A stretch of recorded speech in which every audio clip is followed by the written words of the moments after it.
How to install Blender on Windows. First of all, open your preferred web browser and go to the official Blender website by typing blender.org in the address bar.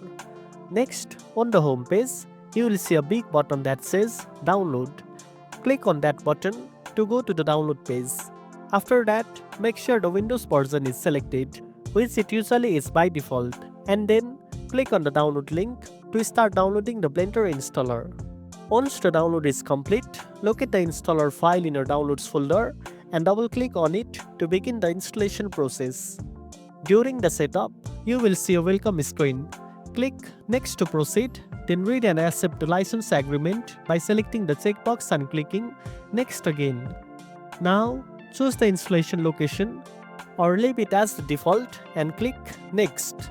You can also choose the components to install, but it's best to keep the default options if you are unsure. Click Install to start the installation.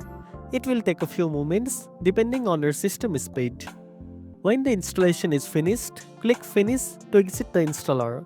You can now launch Blender from your Start menu or desktop shortcut if you choose to create one. Blender should open without any problems and you are ready to start creating amazing 3D projects. And that's it. Now you know how to install Blender on Windows. If you found this video helpful, don't forget to like, share and subscribe for more tech tips. Thanks for watching and I'll see you in the next one.